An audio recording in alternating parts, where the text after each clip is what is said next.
आज का जो ये ब्लॉक है ये आज वर्तमान पर है, आज के दिन है। मतलब त्रेता काल से लेके और ये वर्तमान यथावत चल रहा है। वो है, आप जान ही रहे हैं कि आज रामलला जी के विराजमान प्राण प्रतिष्ठा का आज पावन दिवस है। तो भाई देखिए कितना एक विहंगम वो है कि देवताओं की समीक्षा मानव करता है और मानव की समीक्षा पुलिस विभाग करती है। और पुलिस विभाग में भी, पुलिस विभाग बहुत बड़ा है, सिपाही से लेके और डीजी तक 17 पद होते हैं। उसमें जो सबसे बड़ा पद होता है वो सब, अब मैं कह दूंगा तो विवाद का विषय हो जाएगा, लेकिन सत्य बात यह है कि सबसे बड़ा पद अगर पुलिस में कोई है तो वो है सब इंस्पेक्टर दरोगा का, और अब उसी को इंस्पेक्टर कह लीजिए, निरीक्षक का। पहले कालांतर में निरीक्षक को इन्वेस्टिगेशन की पावर नहीं थी, अंग्रेज़ों के ज़माने में सब इंस्पेक्टर को ही थी, विवेचना अधिकारी था। तो सबसे बड़ा पद है। हाँ, न्याय की आधारशिला है ये, न्याय इसी पर आधारित है। तो क्यों ना हम आज श्री रामलला जी की विवेचना कर डालें। भाई 1 साल हो गया है उनको। हाँ, तिथि के अनुसार पूरा 1 साल, कच्छप नक्षत्र 12:20 पर होगा इस साल 2025 में। पिछले साल 2024 में 12:29 पर था। तो चलिए समीक्षा हो जाती है और ब्लॉग को अवश्य पूरा सुनिए। ये बहुत बड़ा मोटिवेशन और बहुत बड़ा प्रेरणात्मक इसमें विषय है। पूरा जरूर सुन लेना और गंभीरता से सुनना। चलिए सुनते हैं। नेति नेति, एक शब्द श्री रामचरितमानस में आया है, नेति नेति। मतलब ये कि जांच में जांच करते चलो सत्य की। हाँ, ये हम श्री रामचरितमानस का ही पालन कर रहे हैं, हम कोई अलग से नहीं कर रहे हैं। जिसमें राम जी का चरित्र है, जिसमें सत्य का चरित्र है, जिसमें मर्यादा का चरित्र है, जिसमें संस्कार का चरित्र है, और दुनिया का कोई ऐसा विषय नहीं जो पावन ग्रंथ श्री रामचरितमानस में ना हो। राम से भी बड़ा अगर कोई है तो रामचरितमानस है। चलिए अब सुन लीजिए साहब। साथियों नमस्कार, मैं राम प्रताप सिंह कुशवाहा और आप सुन रहे हैं आज का विचार, आज का समाचार और आज का मंथन का विशेष प्रोग्राम। आज का सबसे बड़ा समाचार ये है कि प्रभु श्री रामलला जी के विराजमान होने की सालगिरह आ गई है 22 जनवरी। लेकिन आपको ये भी बता दें कि सनातन व्यवस्था में जो साल का वो माना जाता है वो तिथिवार माना जाता है, क्योंकि हम प्रकृति के अनुसार चलते हैं, नेचर के अनुसार चलते हैं। हमको कोई ये नहीं कि घड़ी 1 मिनट पीछे करना पड़े। जैसे लंदन में जो सुपर वॉच है उसको साल में 1 बार पीछे करना पड़ती है, तो वो मानव क्रिया है। लेकिन सनातन व्यवस्था में मानव क्रिया नहीं है। आपको अगर सत्य जानना है तो भगवान प्रभु श्री राम जी 7,000 या 8,000 साल पहले जब पैदा हुए थे, उसकी ग्रह नक्षत्र आज निकलवा लीजिए तो वो समय और सब एक मिनट का वो निकल आएगा कि जन्म उनका कब हुआ था, किस दशा में हुआ था। ये यथार्थ है, यही शाश्वत है कि सनातन व्यवस्था या हिंदू व्यवस्था तिथि के अनुसार चलती है। तो वो 12 तिथि जो कच्छप तिथि थी जिसमें भगवान श्री रामलला जी विराजमान हुए, और तो वो 11 जनवरी को पड़ रही है, 11 जनवरी 2025 को। तो आप विराजमान दिवस मनाइए पूरे अध्यात्म और पूरे अपने विश्वास और श्रद्धा के साथ। भगवान शिव ने श्री रामचरितमानस के प्रारंभ में ही कहा है कि श्रद्धा और विश्वास 2 चीज़ें ही से ही आप ईश्वर की प्राप्ति व ईश्वर के दर्शन व अपने शरीर में सकारात्मकता का भाव ला सकते हैं, पॉजिटिविटी का भाव, यथार्थ और सत्य का भाव। सत्य ही ईश्वर है, सत्य ही रामलला हैं। अब कैसे सत्य हैं आपको ये भी बताएं, क्योंकि प्रश्न तो उठता ही है और आज के बच्चे नवयुवक तो तुरंत प्रश्न करते हैं कि आपने ये शब्द कैसे कह दिया। तो चलिए मैं उन सब की जिज्ञासाओं को इस ब्लॉग के माध्यम से कुछ संतुष्ट करने का प्रयास कर रहा हूँ। अर्जुन को जब भगवान श्री कृष्ण जी ने गीता सुनाई तो गीता का अर्थ ही यही है कि हे मनुष्य, हे अर्जुन, तर्क करो, जिज्ञासा करो, और जब सही उत्तर मिल जाए, शाश्वत उत्तर मिल जाए, तब ही विश्वास करो। इधर उधर की बातों पे विश्वास मत करो। हाँ, तर्क करके विश्वास करो। आप मानव हो, आपको आप में कल्पना शक्ति और विचार शक्ति दी गई है। जो दुनिया के 84 लाख जो जीव और जंतु हैं, उनमें से सिर्फ मानव प्राणी के पास है। तो आप श्री राम लला जी की आप सत्य यात्रा देखिए। हाँ, सत्य राम लला जी भी उसी तरह जीवन यात्रा जी रहे हैं जैसे एक मानव जीता है। हाँ, क्यों ये बात मैं इसलिए कह रहा हूँ कि ये ब्लॉग बनाने वाला मैं एक पूरी दुनिया में एक ऐसा व्यक्ति हूँगा कि जो पुलिस में रहा हूँ, पुलिस विभाग में कार्यरत रहा हूँ, और गर्भगृह में जाकर मैंने ड्यूटी भी दी हो। देखिए, किसी ने गर्भगृह में पंडित जी जैसे गए होंगे तो पुलिस में नहीं हो सकते, और अगर पुलिस में भी कोई हो सकता है तो ब्लॉग नहीं बना सकता है। तो हम अनमोल व्यक्ति है भाई। हाँ, इसलिए हमारी बात को बड़े ध्यान से सुनिएगा। हाँ, हम भगवान राम लला जी पे विवेचन कर रहे हैं। हम क्योंकि पुलिस भाई जैसा अन्न खाओगे वैसा आपकी मनोदशा होगी। ये तो भगवान श्री कृष्ण जी ने विदुर का जब केला खाया था, केले के छिलके, और दुर्योधन का यज्ञ, वो भोजन जो उन्होंने किया था, राजसू यज्ञ, उसका तिरस्कार किया था, तब उन्होंने कहा था कि जैसा खाओगे वैसा ही आपका मन होगा। और पूज्य श्री गुरु नानक देव जी ने भी यही दृष्टांत रखा था। जब एक गरीब की रोटी उन्होंने खाई और एक अमीर आदमी की रोटी नहीं खाई, तो उनके भक्तों ने पूछा कि ऐसा आप क्यों कर रहे हो गुरुदेव जी? तो उन्होंने उस रोटी को अपनी मुट्ठी से दबा कर दिखाया था। तो जो सेठ साहूकार जी की रोटी थी उससे खून गिर रहा था। तो अब सत्य तो सत्य ही है। देखिए, प्रभु श्री राम लला जी का जो विध्वंस हुआ था वो 21 मार्च या 22 मार्च 1528 में हुआ था। आक्रांताओं ने किया था। हम हिंदू, मुस्लिम, सिख, ईसाई में क्यों बांटें किसी को? आक्रांता तो आक्रांता ही होता है, उसकी ना कोई जाति है, ना कोई धर्म है, ना कोई संप्रदाय है। वो तो मतलब सिर्फ विध्वंस करने के लिए उनकी मनोदशा है। तो उस विवाद में हम नहीं पढ़ना चाहते, लेकिन ऐसा हुआ था। तब भी भगवान प्रभु श्री राम लला जी वहाँ राम लला के रूप में ही थे। फिर उन्होंने स्वतंत्र भारत में पूरा अपना मुकदमा लड़ा, स्वयं ही वादी रहे हैं। हाँ, श्री राम लला जी अपने साक्ष्य दिए। माननीय जज महोदय सुप्रीम कोर्ट या लोअर कोर्ट या जहाँ भी वो रहे, तो एक तरह से वो स्वयं पेश हुए प्रतिदिन, प्रति तारीख में। राम लला आवाज़ लगती थी, राम लला बनाम फला फला हाजिर हों, भगवान पहुंच जाते थे राम लला के रूप में। भगवान भाई हनुमान जी तो वायु पुत्र हैं, तो वायु के रूप में भी पहुंच जाते हैं, हम लोग देख नहीं पाते हैं। गीता में भी भगवान श्री कृष्ण जी कहा कि हे अर्जुन, आप इन अपनी नंगी आँखों से नहीं देख पाओगे हमको, ये दिव्य आँख लो। अब भाई कितना गूढ़ रहस्य है, कितना गूढ़ रहस्य है गीता में, कितना महागूढ़ रहस्य प्रभु रामचरितमानस में है। अनमोल हैं ये ग्रंथ दुनिया के। हाँ, और बताइए कैसा धारा 30 संविधान कितना निम्न स्तर का है, जो इस महान शिक्षा को स्कूलों में पढ़ाने के लिए वर्जित करता है। हमारे पूर्वज क्या एकदम मतलब दुष्टता की हद पार कर दी थी क्या उन्होंने? हाँ, इतने बड़े ज्ञान को बताइए सार्वजनिक क्षेत्र बच्चों से दूर कर दिया। धारा 30, अरे धारा 30 का तो इतना बड़ा आंदोलन करके इसका विरोध करना चाहिए कि आज से ये विरोध चालू हो जाना चाहिए। हाँ, तीव्र विरोध होना चाहिए पूरे देश में। कैसे आप इतने बड़े महान ज्ञान को आप वर्जित कर रहे हैं?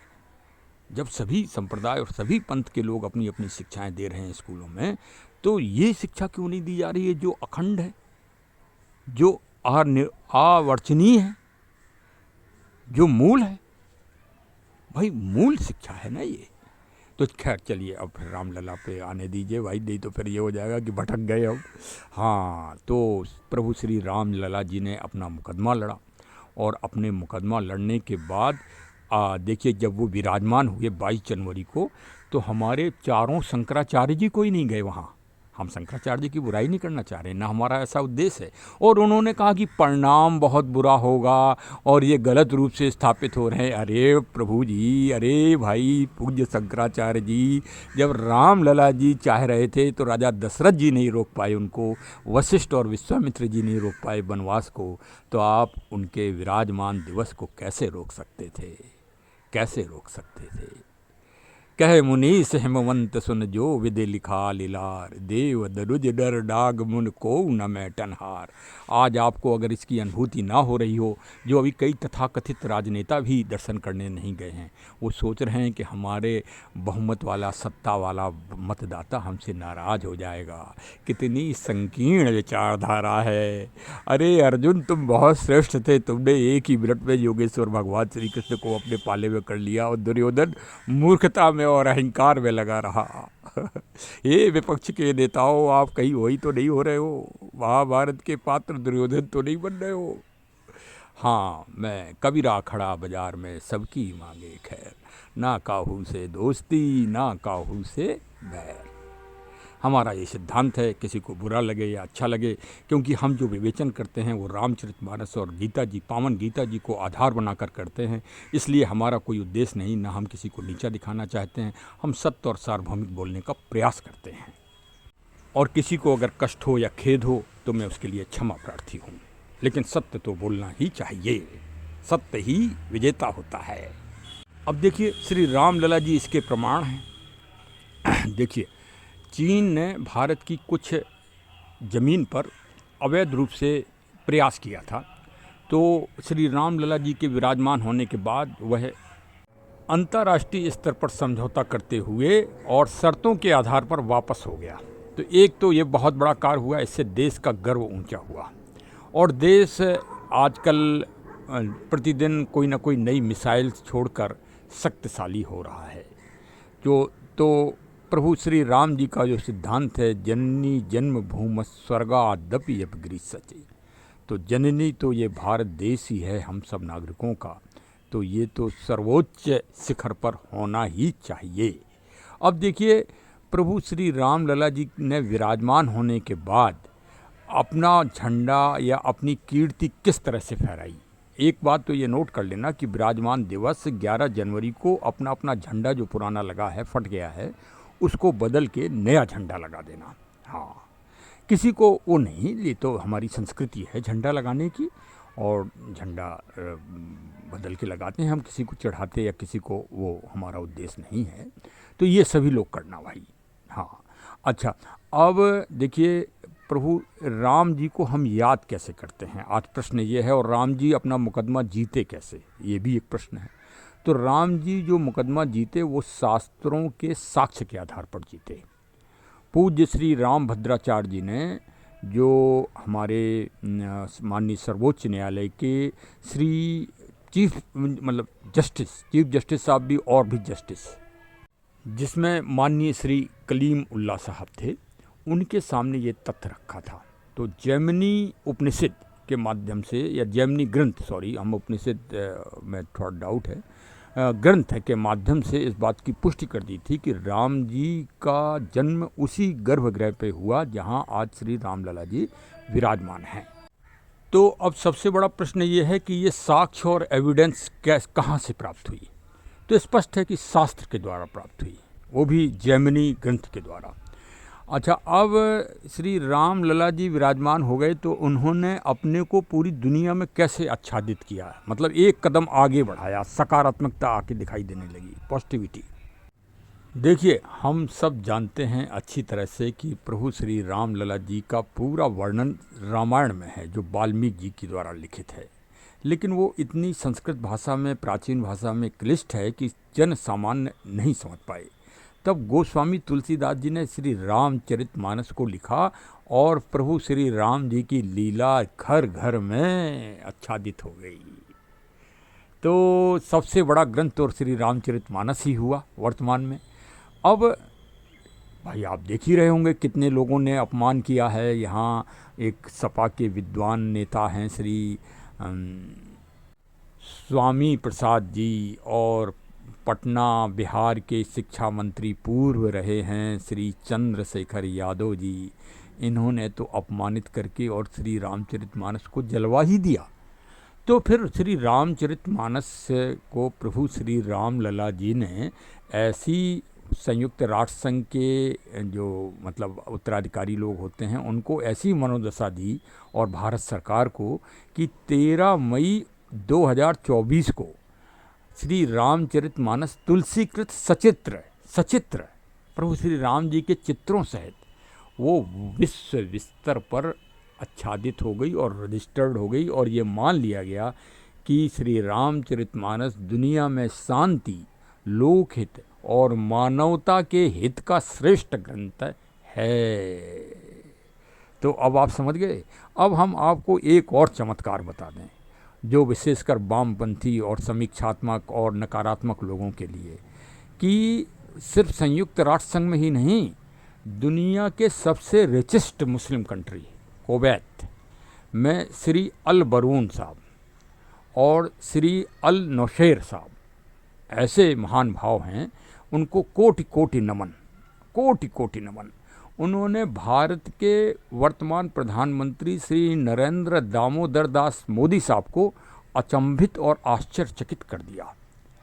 मोदी साहब को उतनी खुशी श्री रामलला जी के दर्शनों के समय नहीं हुई होगी विराजमान के दिन, लेकिन जितनी खुशी जब श्री रामचरितमानस का अरबी और पावन गीता जी का अरबी भाषा में उन्होंने अनुवाद देखा और दोनों महान भाव को देखा, तो मुंह से निकल गया जय श्री राम, जय श्री राम, जय श्री राधे, जय श्री कृष्ण। पूरी दुनिया अवाक और हतप्रभ थी। लंका निश्चर निकर निवासा, यहाँ कहाँ सज्जन करवासा। तो राम जी की लीला देखी आपने कि कुवैत में भी और उन दोनों महान भावों ने अपना पूरा जीवन लगा दिया इन ग्रंथों को अरबी भाषा में अनुवाद करने के लिए, और 2 साल से तो वो प्रतिदिन लिख रहे हैं। अब आपको चमत्कार समझ में आया कि राम जी की रामलीला कहाँ कहाँ पहुँच रही है। अरे इंडोनेशिया, जकार्ता, फिलीपींस, यहाँ तो राजधर्म बन गया है श्री राम जी की लीला। तो राम जी की लीला को से हम और आप भी जुड़ें। राम जी की लीला नहीं, वही सत्य लीला है, वो सत्य यात्रा है, वो अखंड यात्रा है। वो ना कोई आक्रमणकारी समाप्त कर सकता है, ना कोई दुष्ट समाप्त कर सकता है, ना रावण राक्षस समाप्त कर सकता है। रावण राक्षस के नीचे ही विभीषण जी राम नाम कहते रहे, राम नाम कहते रहे और भगवान से मिल गए। तो चलिए अब और आप भी अयोध्या चलते हैं और राम जी से मिल लेते हैं 11 तारीख को। खैर वहाँ बहुत भीड़ होगी। आप अपने अपने घर में ही भगवान प्रभु श्री राम लला जी का भजन कीर्तन करें और झंडे को आच्छादित करें। अपने जो भी आपका महल है, जो आपकी कुटिया है, जो आपकी पंचकुटी है, वहीं पर एक झंडा अवश्य लगाएं। बहुत बहुत धन्यवाद। हमारे चैनल को सब्सक्राइब न किया हो तो सब्सक्राइब कर लें। हमारे चैनल में कुछ आपको इसी तरह से अकल्पनीय और अखंडनीय और सत्य विवरण मिलता ही रहेगा। मिलने जुलने वालों को अवश्य फॉरवर्ड करें, जिससे 11 तारीख को हमारा ब्लॉग भी दुनिया में एक रिकॉर्ड बना दे। हाँ, ये सत्य का रिकॉर्ड होगा। श्री राम लला जी की जय हो, जय हो। हर हर हर हर महादेव।